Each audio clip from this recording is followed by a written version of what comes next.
کاغذی نوٹ کی تاریخ۔ میرے اور آپ کے پاس اس وقت 10 روپے سے لے کر 5,000 کے نوٹوں میں سے کوئی ایک نوٹ ہوگا۔ اسے نکال کر دیکھیں۔ قائد-اعظم پاکستان کی تصویر کے بائیں جانب جعلی حروف میں بینک دولت پاکستان اور اس کے نیچے نوٹ کی مالیت اور اس کے نیچے لکھا نظر آئے گا، حامل ھذا کو مطالبے پر ادا کرے گا۔ یہ وہ جملہ ہے جس سے ساری کہانی شروع ہوتی ہے۔ یہ نوٹ جنہیں کمانے کے لیے تو ہم دن رات ایک کیے بیٹھے ہیں، پر ان کی حقیقت کیا ہے، اس سے ناواقف ہے۔ لیکن آپ کو بتاتا چلوں کہ آپ اکیلے نہیں ہیں۔ دنیا کے 95% سے بھی زائد لوگ اس کی حقیقت کا ادراک نہیں ہے کہ ایسا کیا ہے جو ہمارے لیے جاننا ضروری ہے، پر ہم یہ جاننے کو سنجیدہ نہیں لیتے، اور ہماری اس عدم واقفیت کی وجہ سے کون لوگ کیسے فائدہ اٹھا رہے ہیں۔ یہ سب جاننے کے لیے ہمیں بنی آدم کی تاریخ پر مختصر نظر کرنی پڑے گی۔ اولاد آدم روئے زمین پر مختلف جگہوں پر قبیلوں کی شکل میں آباد ہوئی۔ چند لوگوں کا قبیلہ بنا کر رہنا اس کی مجبوری تھی، کیونکہ اکیلے انسان کے لیے زندگی گزارنے کے لوازمات پورے کرنا ممکن نہ تھا۔ زندگی گزارنے کے لوازمات کی فراہمی لوگوں نے آپس میں بانٹ لی، پر جب قبیلے وسیع ہوتے گئے تو انسانی فطرت جو اپنے معاملات میں انصاف پسند ہے، اس نے محسوس کیا کہ کم محنت کرنے والا اور زیادہ محنت کرنے والا برابر نہیں ہو سکتے، تو رفتہ رفتہ اشیاء اور محنت کے لین دین کا نظام وجود میں آیا، جسے بارٹر سسٹم بھی کہا جاتا ہے۔ اسے یوں سمجھا جا سکتا ہے کہ ایک شخص نے کاشتکاری سے غلہ حاصل کیا اور ضرورت سے زیادہ ایک ایسے شخص کو دیا جس سے اسے لباس چاہیے تھا۔ یوں ہر کوئی اتنے ہی لوازمات حاصل کرتا جتنی وہ محنت کرتا، پر اس نظام میں یہ خامی تھی کہ بعض اجناس کا تبادلہ مشکل تھا۔ جیسے ایک شخص نے بکریاں پالی اور ایک بکری دے کر غلہ لینا چاہتا تھا، پر جس شخص سے غلہ لینا ہے اس کے پاس غلہ کم مقدار میں ہے۔ اب وہ بکری کو ذبح کر کے کچھ گوشت بھی نہیں دے سکتا، کیونکہ کسان کو بکری کا گوشت نہیں بلکہ دودھ کے حصول کے لیے بکری چاہیے۔ اس خامی کا حل یوں نکالا گیا کہ اشیاء اور محنت کا تبادلہ ایسی شے سے کیا جانے لگا جس کے ٹکڑے کرنا آسان ہوتا اور اس کی نقل و حرکت بھی آسان ہوتی، اور اس شے کی ایک خاص قدر ہوتی، اور اس کا حصول بھی محنت طلب۔ یہاں سونے اور چاندی کے ٹکڑے محض وجود میں آئے، جن سے اشیاء اور محنت مزدوری خریدی جا سکتی تھی، اور ان کو ڈال کر زیبائش کے طور پر بھی استعمال کیا جا سکتا ہے، اور یہ لمبے عرصے تک خراب نہیں ہوتے، حتیٰ کہ کئی ہزار سال بعد بھی سونا قدرت کے دیگر عناصر مثلاً ہوا، پانی اور مٹی میں بھی اپنا وجود قائم رکھتا ہے۔ اب جس نے جتنی محنت کی اس نے اتنا سونا کمایا، اور اس سے لوازمات زندگی اور ان سے بڑھ کر زیبائش زندگی حاصل کیے۔ سونا اور چاندی اور دیگر دھاتیں خلا میں ستارے کے ٹوٹنے پر پیدا ہوتی ہیں، اور ان کے بڑے اور چھوٹے ٹکڑے خلا میں پھیلتے ہیں، اور زمین پر بھی ایسے ہی یہ ٹکڑے پہنچے ہیں۔ پہلے وقتوں میں ان کا حصول اور اس وقت کے وسائل کے مطابق تھا، اور آج کل ان کا حصول موجودہ وسائل پر منحصر ہے۔ ان دھاتوں میں سے سونا اور چاندی اپنی خوبصورتی اور لمبے عرصے تک اپنی حالت برقرار رکھنے کی وجہ سے بطور کرنسی استعمال ہونا شروع ہوئے۔ وقت کا پہیہ گردش کرتا رہا، انسان بھی وقت کے ساتھ ترقی کرتا رہا، بڑی بڑی سلطنتیں قائم ہوئیں، اور انہوں نے ٹکڑوں کو مختلف شکلوں میں ڈال کر سکے بنائے جن کا تبادلہ آسان ہوتا تھا اور ہم وزن ہونے کی وجہ سے یہ قابل اعتماد بھی ہوتے۔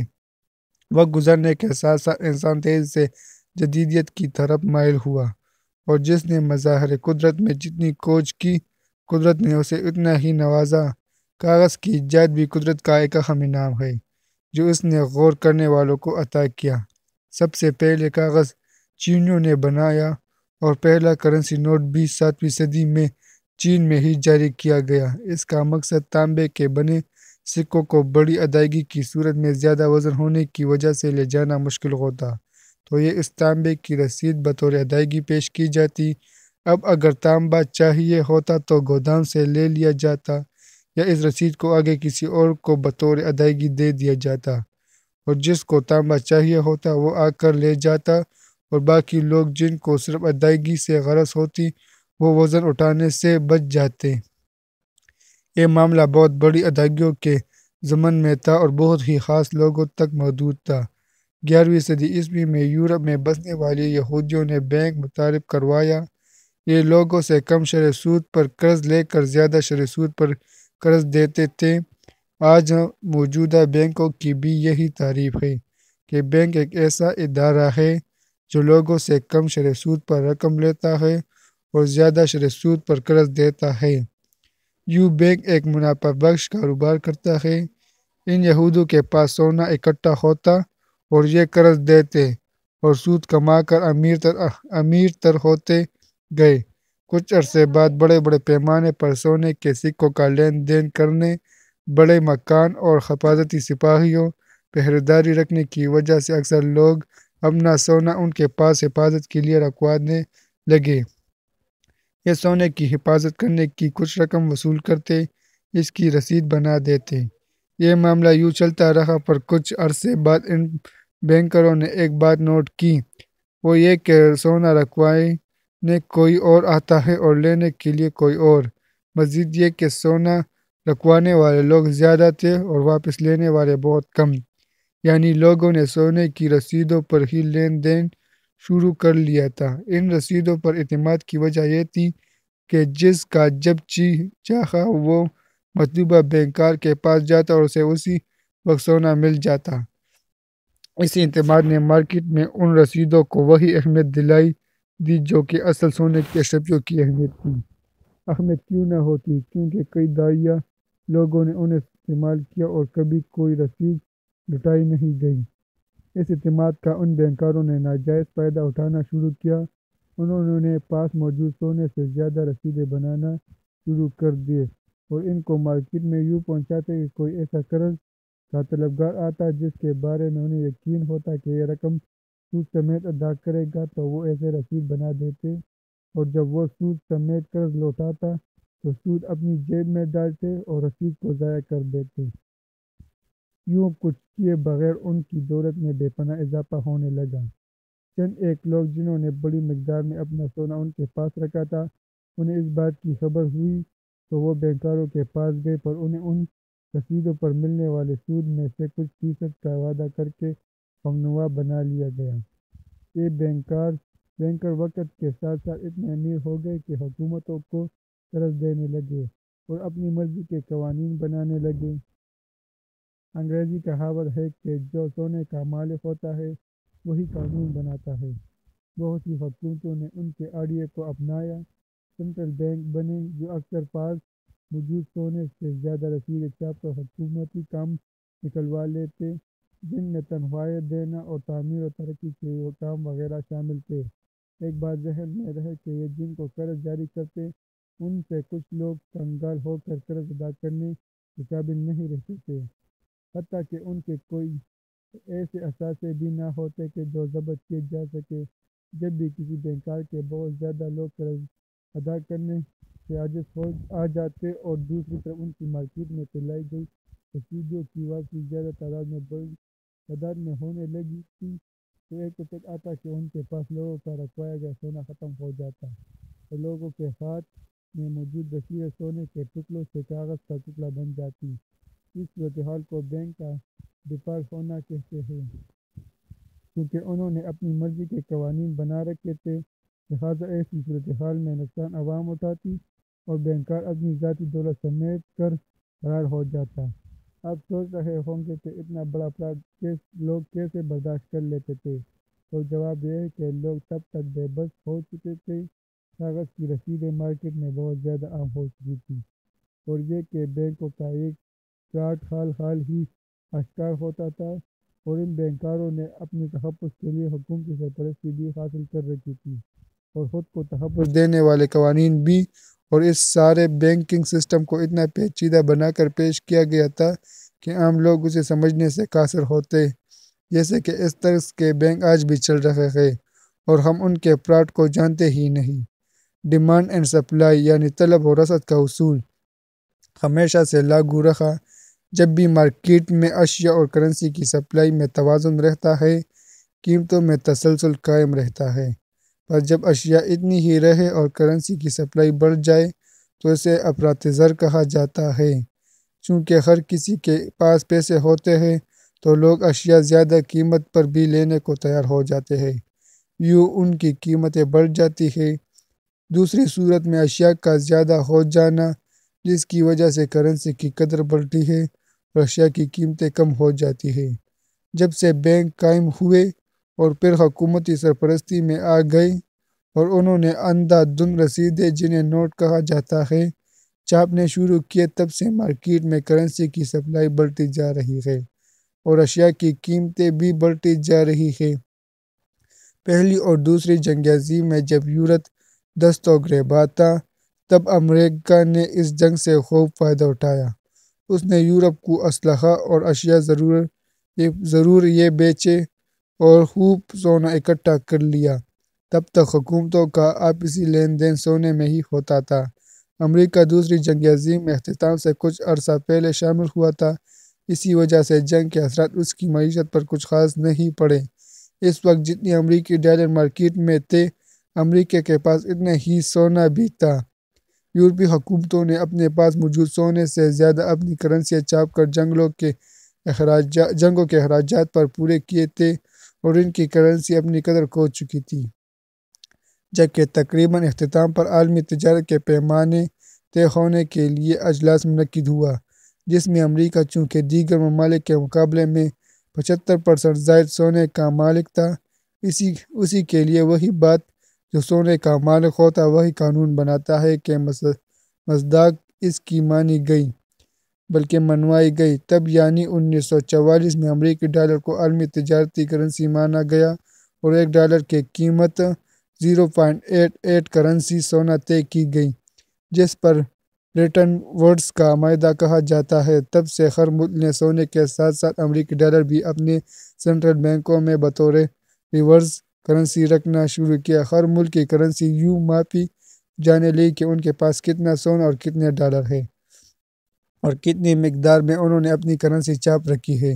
مثال کے طور پر ایک ملک کے سینٹرل بینک کے پاس 1000 ڈالر اور 888 گرام سونا ہے اور انہوں نے اپنی کرنسی اگر وہ 2000 کی تعداد میں چھاپ رکھی ہے تو ان کی کرنسی ڈالر کے برابر ہے۔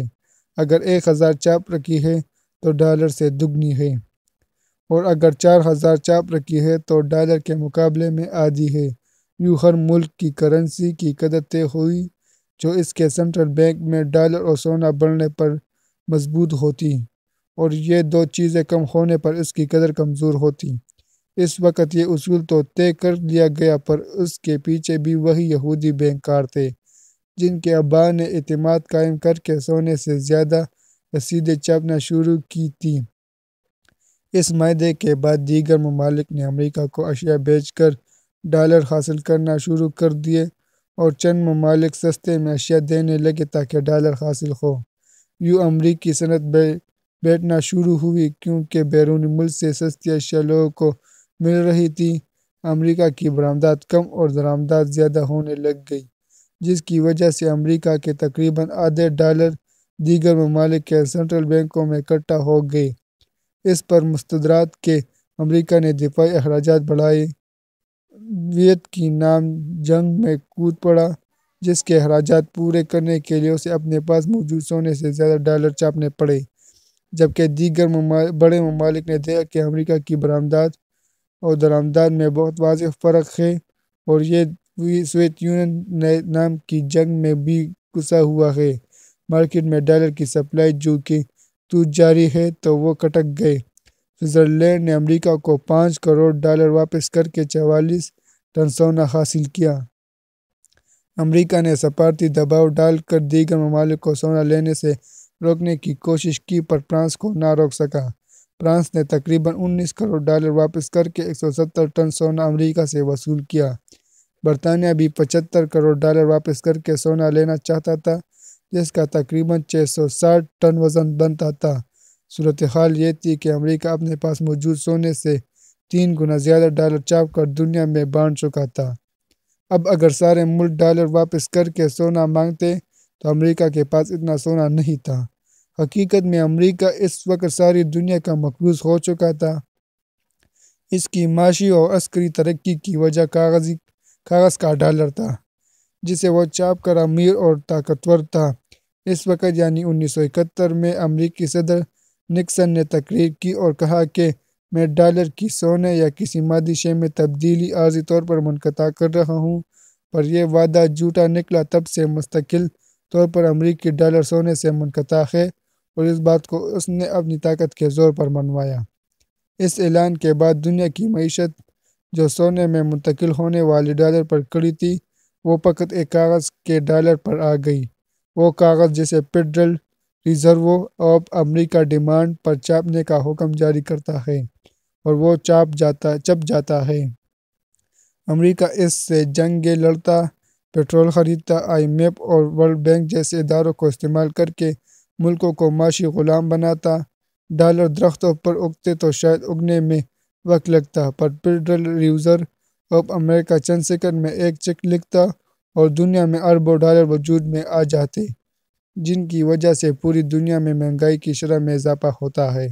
دیگر ممالک یوں نوٹ چھاپے تو ان کی کرنسی کی ویلیو گر جاتی ہے، لیکن ڈالر کی ریزرو کرنسی منوایا گیا ہے، اس لیے امریکہ جب یہ نوٹ چھاپتا ہے تو اس کے نوٹ کی ویلیو نہیں گرتی، کیونکہ ڈالر تو ایک معیار ہے، اور یہ معیار ڈنڈے کے زور پر اور دنیا کی جہالت کی وجہ سے قائم ہے۔